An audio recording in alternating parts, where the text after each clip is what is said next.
Everyone. देखिए इस video में हम देखते हैं कि जो हमारे पास pedigree method of genetic improvement है उसमें क्या क्या होता है, उसमें मतलब उसका प्रोसीजर हम पूरा देखेंगे इस वीडियो में। देखिए जो pedigree method of genetic improvement है, इसमें क्या होता है, अगर हमें किसी भी सेग्रीगेटिंग पॉपुलेशन को जो है वो हैंडल करना होता है, वो हम तीन तरीकों से कर सकते हैं।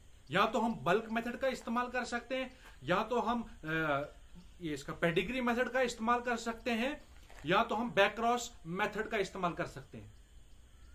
तो जो सेग्रीगेटिंग जनरेशंस हैं वो क्या हुआ, सेग्रीगेटिंग जनरेशंस हम उन जनरेशंस को कहते हैं जो कि हेटेरोजाइगस कंडीशन में होती है और उनमें जीन का सेपरेशन हो जाता है, सेग्रीगेट हो जाते हैं। जैसे मेंडल ने लॉ ऑफ सेग्रीगेशन दिया था और उन्होंने कहा था कि जो सेग्रीगेशन होती है वो हेटेरोजाइगस कंडीशन में होती है, होमोजाइगस कंडीशन में सेग्रीगेशन नहीं होती है। तो जो हमारे पास हेटेरोजाइगस कंडीशन में अगर कोई प्लांट है उसको हम पेडिग्री मेथड, देखिए पेडिग्री मेथड जैसे आप एग्जांपल लीजिए, हम कोई उसमें हम एंसेस्ट्रल रिलेशनशिप को जो है वो रिकॉर्ड रखते हैं, उसका एंसेस्ट्रल रिलेशनशिप का रिकॉर्ड जो है वो पेडिग्री मेथड में रखा जाता है।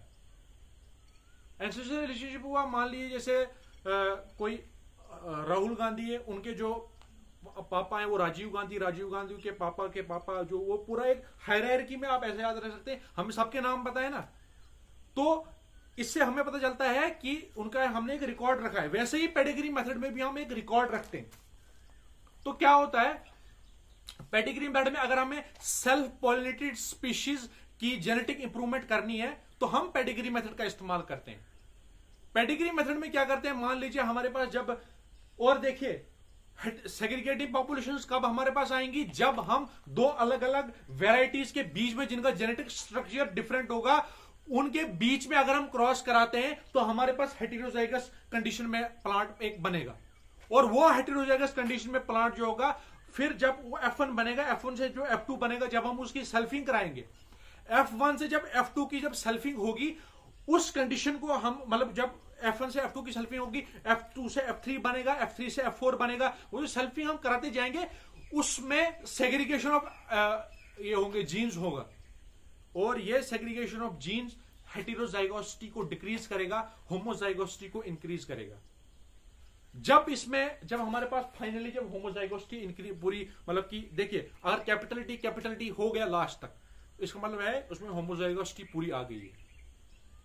तो ये था कि देखिए जब हम अलग अलग कोई दो वेराइटीज है हमारे पास, उनको हम आपस में मान लीजिए व्हीट है, उसकी ए वेराइटी को बी वेराइटी के साथ क्रॉस किया, जो हमारे पास F1 बना, फीलियल वन जनरेशन बनी, वो एक हाइब्रिड है, हेटेरोजाइगस कंडीशन में होगा क्योंकि अलग अलग ये पेरेंट्स से उसका जीनोटाइप आया है। वो जब आपस में क्रॉस करेंगे उससे क्या होगा, वो जब प्लांट बनेगा हमारे पास, वो प्लांट उसकी सेल्फिंग कराएंगे, F2 बनेगा, फिर उसकी और सेल्फिंग कराएंगे, F3 बनेगा। तो होमोजाइगोसिटी इंक्रीज होती जा रही है और हेटेरोजाइगोसिटी डिक्रीज होती जा रही है। तो अब हम इस प्रोसीजर को पूरा देखते हैं क्या होता है इसमें।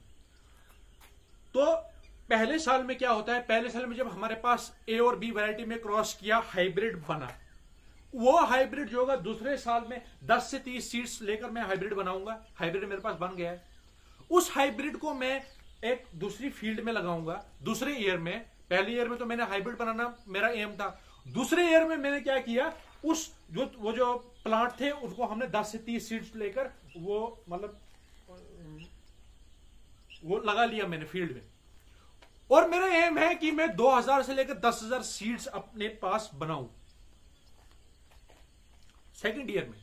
उसमें मैं क्या करूंगा, जब हार्वेस्टिंग आ जाएगी तो मैं हार्वेस्ट कर दूंगा सीड्स को, और मेरे पास 2000 से 10,000 सीड्स में अपने पास रखूंगा और उनको मैं बल्क में हार्वेस्ट करूंगा। थर्ड ईयर में मैं क्या करूंगा, थर्ड ईयर में मैं कोई 500 से लेकर जो वो मैंने वो सीड्स हार्वेस्ट किए थे उनको मैं 100 कर दूंगा। वो जब मेरे पास 100 होंगे उसमें से मैं 200 से लेकर 500 सीड्स अपने पास जो है वो सिलेक्ट करूंगा, सिलेक्शन करूंगा मैं। तो सिलेक्शन किस ईयर में हुई, मेरी थर्ड ईयर में सिलेक्शन हुई। थर्ड ईयर में जब मैं उन प्लांट्स को सिलेक्शन किया मैंने उन प्लांट्स का, फिर फोर्थ ईयर में जब मैंने लिया, फोर्थ ईयर में क्या होगा, फोर्थ ईयर में जब फिर मैं 100 प्लांट्स को सिलेक्ट करूंगा, फिर मैं 50 प्लांट्स की रो लगाऊंगा, उन रोज में सिलेक्शन करूंगा। सिक्स्थ ईयर में मैं फिर और सिलेक्शन करूंगा 3 रो प्लांट्स की, एक फैमिली रो बनाऊंगा, उसको मैं 3 रोज में लगाऊंगा, फिर और उसमें सिलेक्शन करूंगा। तो ये सारा प्रोसीजर 7th ईयर तक चलेगा। 7th ईयर के बाद जब 8th ईयर आएगा तब मैं क्या करूंगा, तब मैं ट्रायल लगाऊंगा। उसको हम प्रिलिमिनरी ट्रायल कहते हैं। जबकि प्रिलिमिनरी ट्रायल क्या हुआ, जब मैं चेक वैरायटी के साथ उसका क्रॉस कराऊंगा। चेक वैरायटी क्या होती है, चेक वैरायटी किसी भी एक पार्टिकुलर रीजन की पॉपुलर वैरायटी होती है, जो कि वहां पर ट्रेडिशनली जो कन्वेंशनली ग्रो होती जा रही है। वो जो होगा, वो जो पॉपुलर वैरायटी होगी, उसको जब मैं ये उससे प्रिलिमिनरी यील्ड ट्रायल कराऊंगा।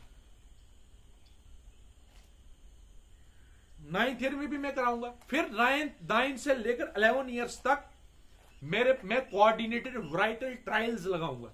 वो जो कोऑर्डिनेटेड वैराइटल ट्रायल्स होंगी, वो मैं पूरे ऑल इंडिया लेवल पर जो होगा, वो मैं पूरा एक सिस्टम रख करूंगा। उसमें मैं अलग अलग रीजन्स पे की चेक वैरायटी के साथ उसकी उनको करवाऊंगा।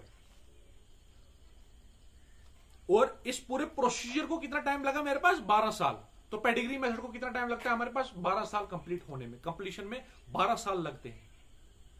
फिर मैं क्या करूंगा, फिर मैं उसकी मल्टीप्लिकेशन कराऊंगा। ब्रीडर सीड जो मैंने बनाया उसकी सर्टिफाइड सीड बनेगा, सर्टिफाइड से फिर ये मतलब रजिस्टर्ड बनेगा।